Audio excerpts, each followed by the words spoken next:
Bon, une autre vidéo de Hob City Chess. Je suis vraiment excité de vous montrer ceci parce que la première fois que j'ai vu ce que je vais vous montrer, c'est là que j'ai comme commencé à comprendre un peu, même si c'est relativement simple, comme certains petits principes d'attaque, euh, puis aussi de réfutation d'une ouverture euh, qui n'est pas en soi vraiment bonne. Ça fait que je vais vous parler aujourd'hui de la défense d'Amiano. Et j'ai une bonne petite histoire qui va avec cette défense-là. La défense d'Amiano, c'est lorsque tu joues E4,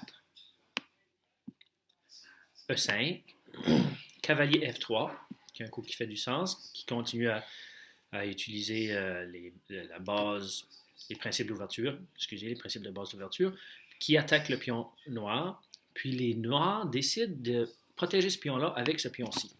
Et c'est quelque chose qui peut arriver assez souvent aussi, ce coup-là, surtout, bien sûr, surtout dans les parties scolaires où tu te retrouves avec une multitude de forces de joueurs. Tu en as qui peuvent être relativement forts, puis tu en as qui sont relativement faibles, puis il y a des gens qui vont utiliser cette défense-là, la défense d'Amiano, contre les Blancs. Ça fait ça, une des premières fois dans l'histoire des échecs qu'on a vu ça, c'était Pedro Damiano qui avait qui a reçu à titre posthume ce nom-là de défense d'Amiano. Et ça qui est rigolo, c'est que lui-même trouvait que c'était la pire des défenses. Mais ils ont associé son nom à cette défense-là quand même. Ça fait, regardez bien ce qui va se passer. Premièrement, c'est que les Noirs ont joué un coup ici qui libère cette diagonale-ci. OK? Cette petite diagonale-là c'est très dangereux. Avant de devenir assez bon aux échecs, là, comme sérieusement, à l'ouverture, c'est mieux de ne pas jouer, de ne pas toucher pratiquement le pion F, que ce soit le F2, le but des blancs, ou F7. Avant de devenir vraiment bon aux échecs, vraiment, c'est mieux laisser ce pion-là où est-ce qu'il est.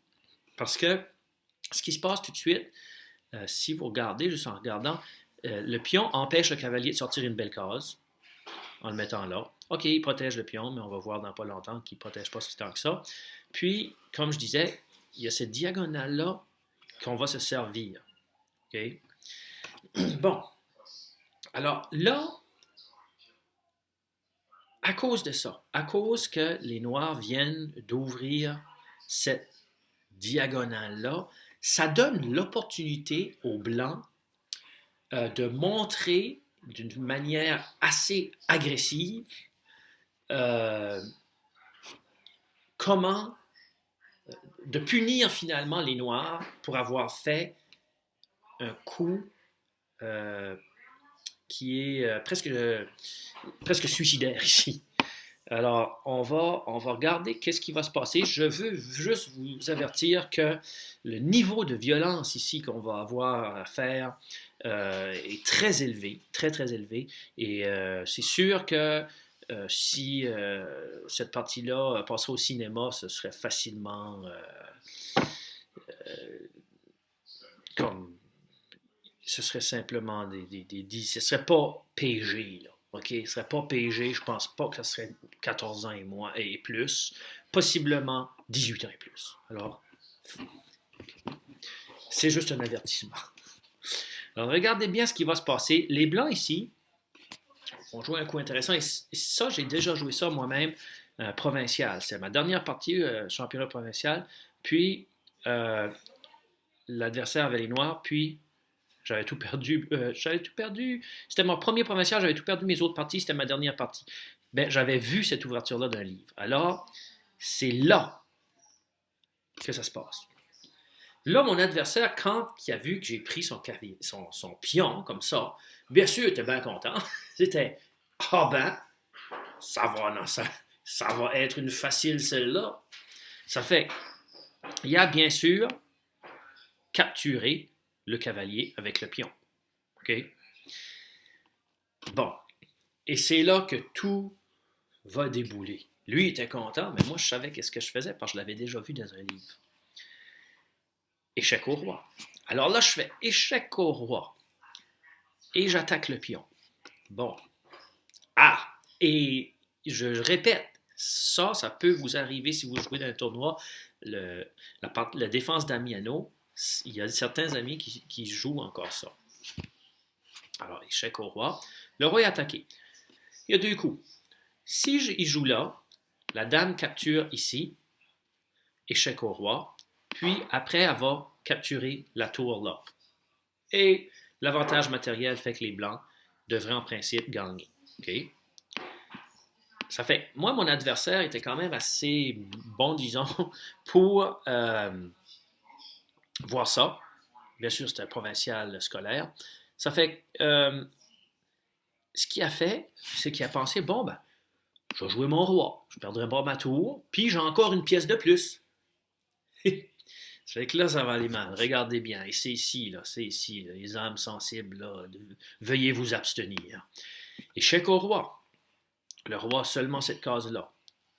Le fou va là. Échec au roi. OK. Ouch. Ouch, ça fait mal. Fait que là, c'est sûr, vous pourrez, vous à la maison, après, vous amuser à chercher différentes situations, mais à peu près dans toutes les situations, pas à peu près dans toutes les situations où est-ce que le roi a bougé, ça apporte à un échec et mat. Ça apporte, les noirs vont perdre. Fait que là, moi et mon adversaire, dans le temps, avait joué roi G6. Là, j'ai fait échec au roi. Il a poussé. Là, mettez pause et essayez de trouver le prochain coup. Le prochain coup ici, ça peut être D4. C'est D4. Échec au roi. Seul coup qui fait du bon sens pour les noirs, c'est de pousser le pion là. La dame pourrait aller là, la dame noire, mais si elle va là, je la capture, puis je fais échec et mat. Donc, le pion va là.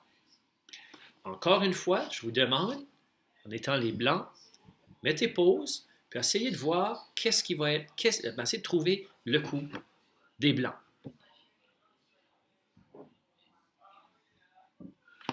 Alors, le coup des blancs, c'est ici H4. Et comme je disais, même si c'est simple, ça, moi, la première fois que j'ai vu ça, ces choses-là, ce genre de manière de jouer là, ça m'a montré un peu comment, d'une certaine façon, attaquer, puis comment réfléchir à maintenir l'attaque. Parce qu'en faisant ça, la tour va venir en jeu elle aussi. Et rendu ici, c'est pratiquement terminé. Si les noirs jouent là, échec au roi. Et ensuite, c'est échec et mat ici. C'est échec et mat parce que le pion fait échec, mais la tour aussi. Boum chakala. Alors, ça, c'est ça. Si je reviens, ça, c'était si le roi jouait là. Si le... Il n'y a pas grand chose à faire. Si le cavalier joue là, ça ne marche pas, c'est échec et mat. Alors, ici, la partie est terminée. Alors moi, juste avant, pour terminer mon histoire avec le provincial, quand ce que mon adversaire a vu qu'il était en train de manger une bonne volée, il m'a regardé puis il a dit je pensais que tu allais me laisser la partie, je pensais que tu allais me donner la partie parce que toi, tu n'as plus chance de gagner, comme le tournoi, mais moi, j'aurais encore chance, puis ça, puis...